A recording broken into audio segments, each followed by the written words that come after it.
2, 3, come on!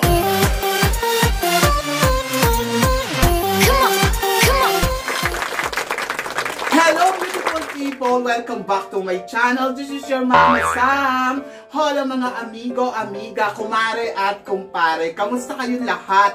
Sana lahat kayo ay okay at safe ngayong araw na to. Siyempre ko ako naman ang tatanungin ninyo. Nakikita naman ninyo ang beauty ng lola ninyo ngayon. Fresh overload pa rin, di ba? Hindi talaga kapag umiinom ka ng maraming vitamin C plus dagdagan mo ng tender juicy hotdog para ang buhay mo ay laging masaya at masigla. Lalo na kapag Ovaltine ka. Hindi po si Catriona Gray ang nasa harapan ninyo at lalo naman pong hindi si Pia Wurtzbach. Ako po ang nag-iisang Gloria Diaz. So, di ba? Kamusta naman, Geisel? Ayun si Geisel, oh my God, nagkakaroon na siya ng sakit doon sa akla. Nilalagnat ang lola ninyo. Paano naman kasi Geisel, kulang ka sa injection. So, yon, ganyan ang nangyayari kay Geisel kapag hindi siya nakakabukin, nagkakaroon siya ng sakit. Di ba? So, yon, kulang kasi siya sa injection. O, di ba? So, yon, so Geisel, laban lang, makakabukin ka rin dyan ng bonggang-bongga. Promise. Konting adjustment pa. Maaga pa naman para malungkot, di ba? Kasi dumating ka lang dyan January, ikaw talagang bakla ka. So, yon, so get well soon, Geisel, and I love you. See you soon. So, yon. Ito naman si Kuragan Karagay. Naku, naloloka ako. Lalaban na daw siya kay Miss Kenya. Good luck sa'yo. Kung ako sa'yo, kumain ka na lang ng madaming banana. O, di ba? Yan ang nababagay sa'yo. So, yon. So, I think Kuragan, wag mo masyadong seryosohin. Basta laban lang, di ba? Basta masaya ka. Kumanta ka. Charot. So, yon. Kaya kung sino ang masaya dyan, pumalakpak kayo ng bonggang-bongga.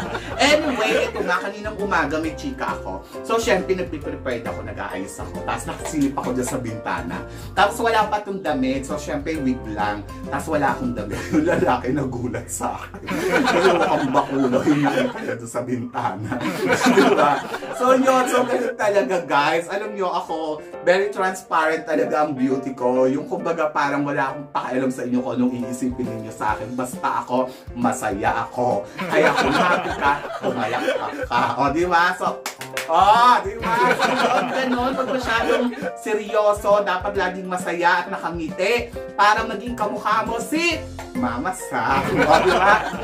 So, syempre guys, ngayong araw na to marami tayong chikang pag-uusapan. Kaya hindi na natin patatagalin, tama na ang chismis. So, ito na. Doon tayo sa totoong chismis. Si Steffi Abbirasturi, saan nga ba daw dapat sumali? Ay nako, Steffi, walang problema yan, di ba? Sabi kasi nila, saan daw ba dapat talagang mag-join itong si Steffi Abbirasturi sa Miss Universe Philippines o sa Miss, sa Binibining Pilipinas o kaya sa Miss World Philippines. O, di ba, nagkakagulo sila. Kung ano ba kasi yung dapat na title na bagay kay Steffi Abbirasturi, pang Miss Universe ba siya, pang Miss Grand ba siya, pang supranational ba siya? Ako, para sa akin, lahat yon pwede naman si Steffi as long kung saan siya sasali at pwede siyang manalo. Ako kasi, kung dito siya sa Miss Universe Philippines, alam naman natin si Steffi na talagang magaling. Wala tayong pag-uusapan dyan.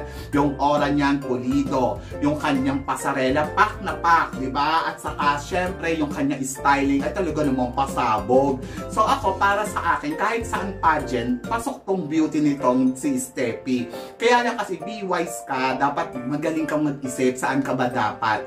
Kasi kung dito ka sa Miss Universe Philippines, make sure lang talaga yung caliber mo talaga pagdating sa communication skills pang Miss Universe, yung maala Catriona Gray dapat, hindi yung kamukha lang si Catriona Gray. Tapos pangalawa, syempre, kung ang ano naman, kung pag-uusapan talaga ay corona, kung dito ka sa Miss Universe Philippines, medyo mahihirapan ka talagang sumungkit ng corona, pero na talaga kung ang galing mo ay talagang masasabi natin, ay nako, pak talaga ang lola mo. So ako, para sa akin, gusto ko sumali siya dito sa Binibining Pilipinas. Bakit? Kasi madaming corona. Saka hindi lang yun. Si Steffi, kayo na nga rin na nagsabi na magaling si Steffi. Kaya lang kasi kung sa Miss Universe siya, isa lang ang corona doon. Eh kung merong papasok ng mga kandidata na sobrang galing pa more than sa kanya pagdating sa mga communication skills, pagdating sa mga pasabog, maliligwak lang yung beauty niya, gagawin uli lang siyang runners-up. So ako, para sa akin, mas better, doon ka sa sure bull ka, yung makakakuha ka talaga ng corona. So punta ka ng Binibining Pilipinas kasi sa Binibining Pilipinas, apat ang corona pinag-aagawan doon. Pwedeng isa sa mga corona doon ay masungkit mo. Katulad na lang halimbawa ng Miss Globe. Pwede si Stepping pang Miss Globe kasi talaga yung beauty niya at saka yung mga galawan niya ay pak na pak din. Pwede din siyang pang Miss Intercontinental na alam din natin na pasok din sa banga yung beauty na meron itong si Steffi. At hindi lang yon, pwede din siya sa Miss Grand International kasi alam naman natin yung talagang caliber ni Steffi ay wow! Ay nako, ewan ko na lang na what kung ayawan mo siya, di ba? So, bukod dun kasi sa maganda na si Steffi, makikita mo pa yung talagang yung determinasyon niya pagdating sa laban niya. So, ayoko lang talagang masayang ito si Steffi, kaya ako wish ko talaga sumali siya sa Binibining Pilipinas more than dyan sa Miss Universe Philippines. Kasi sa Miss Universe Philippines, nasubukan niya na yan. And then, kung hindi siya sure sa sarili niya, go to the Binibining Pilipinas para sure ang corona sa'yo. Diba, Steffi? And then, doon naman sa sa Miss World Philippines, pwede din siya. Kasi talagang masasabi natin, ay naku, makakasungkit din dyan si Steffi. Kasi pwede siya sa Reina Hispano-Americana. Na talaga naman, ay nako, yan ang mga hinahanap natin.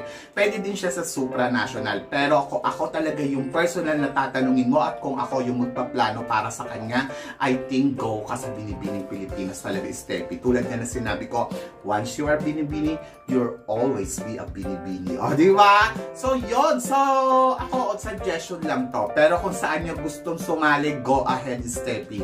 Kung saan yung puso mo at tingin mo ay may dapat kang talagang kunin. Kung halimbawa, gusto niya na mag-Miss Universe Philippines, eh, pabayaan natin. Supportahan na lang natin din si Steffi kung ano yung gusto niya. Ako, para sa akin naman, kung sabi ko nga, kung ano yung tinitibok ng puso mo, doon ka. Huwag kang matakot na baka kasi hindi ako manalo dito. O, diba? So, go lang, Steffi. Laban lang. O, diba? So, yun. So, next issue, sabing ganon, Samantha Bernardo, ayaw niya na daw sumali kahit sa pageant. Ay! So, yun. So, ako naman naiintindihan ko yun. Kasi, kumbaga, maraming beses nang napatunayan ni Samantha Bernardo na alam mo yun, yung sarili niya, lumaban sa Binibining Pilipinas, ginawang second runner-up, lumaban sa Miss Grand, ginawang first runner-up. Kumbaga, it's enough na nga naman para sa kanya. Hindi naman po libre ang pagsali sa pageant. May bayad din yan, tapos ang laki ng gagastusin. Eh kung susugal siya dito sa Miss World Philippines, I think kaya niya, pwede naman manalo. Kaya lang kasi paano kung mayroong mga kandidatang magsasalihan na mas better pa sa kanya, or paano kung hindi niya makuha yung talagang sugal eh. 50-50 talaga siya dito. Pero kung ako sa kanya, okay lang na hindi na siya sumali. Kasi kesa na maipilit natin, tapos alam mo yun, yung mahihirapan na naman siya. But ako, for me, kay Samantha Bernardo, kahit nakakuha ka man or hindi ng corona, ang masasabi ko lang talaga ay you are the queen. Diba? So yun, queen naman siya sa ating puso, sa ating buhay. Kasi minsan niya nang pinatunayan yung sarili niya. Kahit hindi siya nanalo ng title na Miss Grand International, you are Miss Grand, di ba? Kasi alam naman natin na binigay naman niya 100% at wala na tayong magagawa doon. So may ibang plano sa kanya ang Diyos at doon siya sa plano ng Diyos.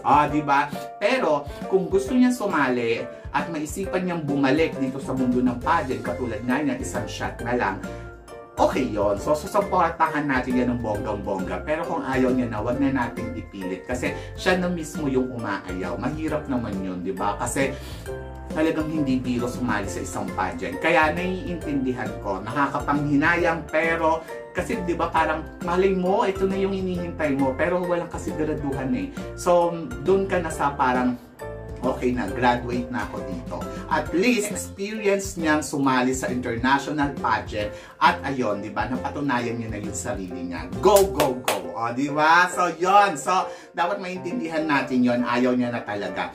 Maureen Monte, Miss Globe 2021. May COVID. Ay, nako. So, yon. So, ako talaga naiintindihan ko talaga itong COVID na to kasi hindi talaga siya biro. Kumbaga, parang ayun, hindi naman natin maiiwasan kung mahahawa, kung magkakasakit. So yun, so wala tong pinipili kahit nga si Pia Wurtzbach nagkaroon ng sakit, si Samantha Bernardo nagkaroon din ng COVID. Kumbaga parang no choice, wala tayong pagpipilian dyan. Kumbaga parang get well soon, ipagdasal natin itong si Maureen Mountain ng ating Reyna dito sa Miss Globe.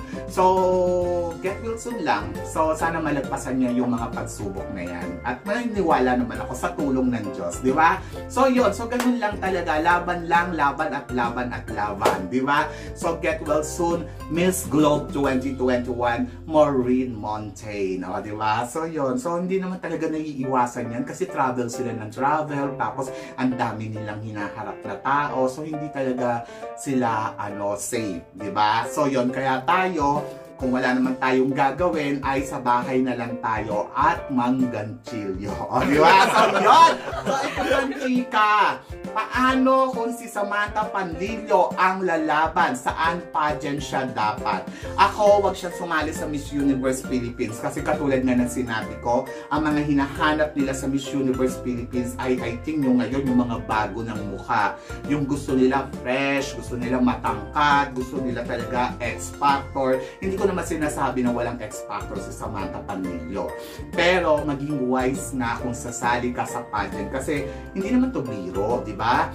So ako, I think punta ka sa Miss World Philippines and then kunin mo doon ang Miss Supranational. Bagay na bagay siya doon sa Miss Supranational and then or kaya Reyna Hispano-Americana. O, di ba? Kasi yung ganyang caliber, ay nako, pasok na pasok yung beauty niyan. Saka ako naniniwala ako na makakakuha to ng corona.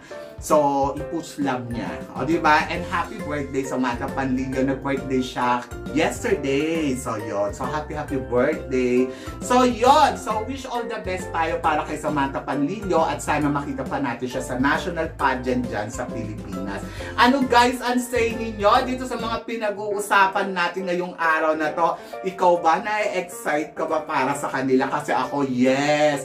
Na-excite ako dito para kay Steffi Aberasturi ko ano magiging decision niya kung sasali pa ba siya o hindi. At saka syempre si Samantha Bernardo, wish pa rin natin na sana mag-join siya. One more time, di ba? One more time. O, di ba? Ang ganda ko siya. O, di ba? Yung mga ganyang ganda, yan yung talaga yung parang nilalaban talaga sa Miss Universe. Diba? So yun, so Samantha Panlilio, tingin ninyo, pwede ba sa Miss World Philippines para makuha niya ang supranational at saka Reyna Hispano-Americana? Please comment below para at least malaman ko naman kung ano opinion ninyo dito sa mga uusapan natin. Oh my God, ang ganda ko, Julie Mondragon, kamusta ka naman? Kung tayo magsasabay sa pageant, ako na ang mananalo. Diba? Ang fresh ng lola ninyo mukhang Serex Queen lang. So yun guys, maraming salamat po sa inyong lahat. Huwag niyo pong kalimutan mag-subscribe sa channel ko para naman at least dumami na ang ating mga followers dito. At saka syempre kung nagagandahan kayo sa akin, bakit pa kayo magdadalawang isip? Go na kay Mama Sam. O diba? So guys, ang isang tanong ko na lang sa inyo, anong masasabi ninyo sa beauty ko ngayon? Diba? Ang ganda. Yung nagmumurang ganda talaga. Yung para kang sibuyas. Diba?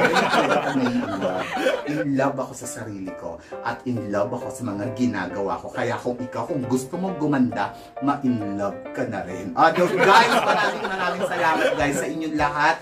Sa walang sawang support ang binibigay ninyo dito kay Mama Sam Vlog. At saka sana guys, makabisita kayo kay Sam TV. Kasi iba naman yung pinapakita ko doon. At saka syempre, wag nyo na rin kalimutan ang Sam Blusas Crown. O, diba? So guys, maraming salamat. Hanggang dito na lang. Hanggang sa muli natin chikahan. See you tomorrow!